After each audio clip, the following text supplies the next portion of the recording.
Hello, everyone, and welcome to Early Bird Tea with your girl Rachel Listens, and I'm here to deliver your motivation devotional. I hope you are ready to receive it.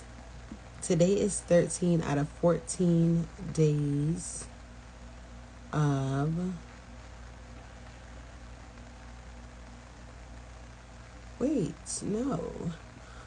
Today's the last day. Today is the last day of leadership and personal development because we definitely did integrity last time.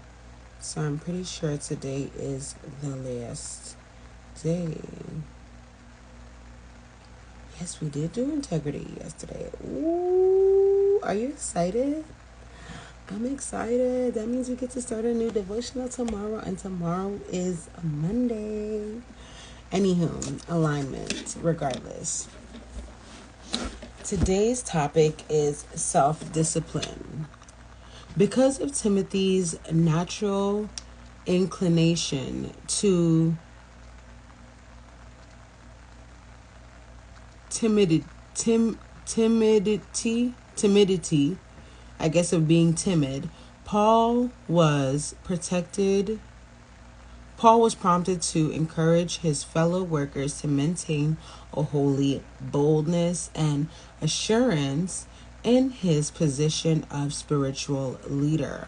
Paul has commissioned Timothy to oversee many of the churches in the Rome province of Asia, and this required power, love, and self-discipline. Self-discipline is very important, and it's also very hard.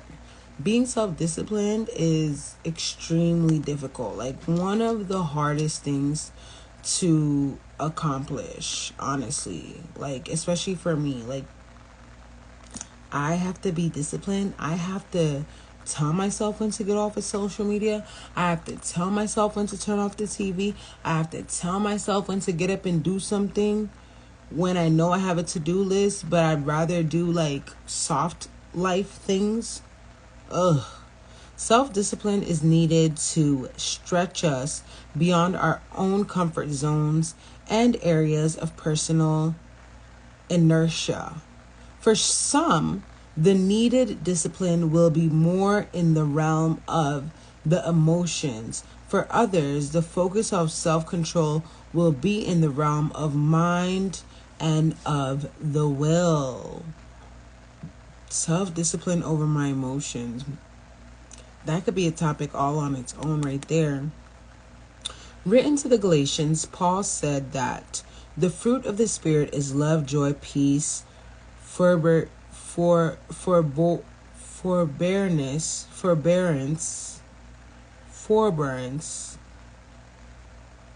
kindness, goodness, faithfulness, gentleness, and self-control.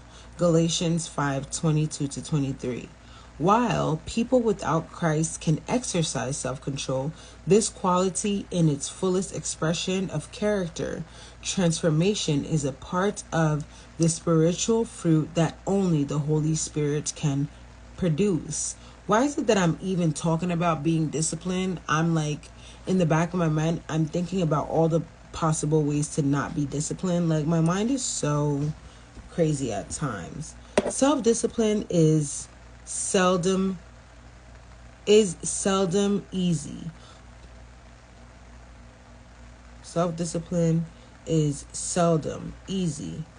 Paul's words to Timothy reveal that the young man probably struggled with it in his ministry, and most leaders who come across the need for more self-discipline in their lives struggle at times as well. But read Paul's instruction to Timothy again in this passage and let it sink in and empower you in the area in which you most need help. God's Spirit is the power source behind self-discipline. Timothy evidently found that out, and so can you. 2 Timothy 1, number 7 says, "For the Spirit God gave us does not make us timid, but gives us power, love, and self-discipline." Man, that's such a strong note to end on, because self-discipline is definitely something that is easy to talk about, but is very hard to acquire.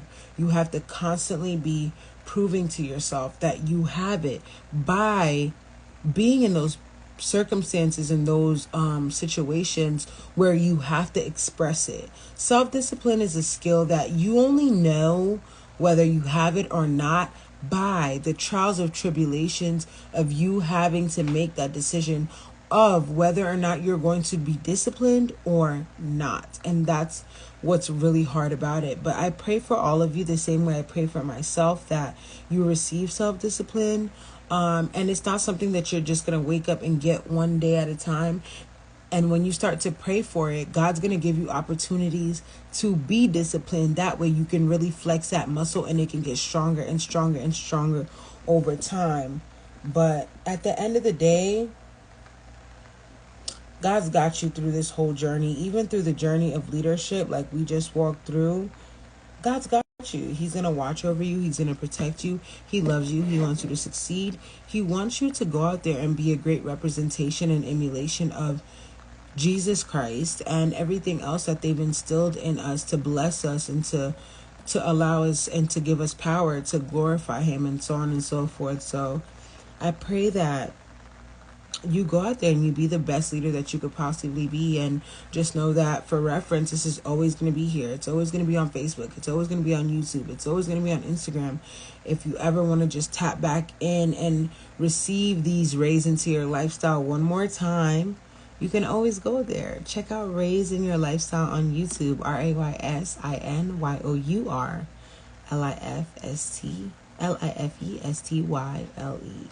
Rays in Your Lifestyle. I love you so much. That's why I come on here and do this. I thank you for showing up for yourself. I thank you for showing up for me. I appreciate you. And I will see you tomorrow. Toodles.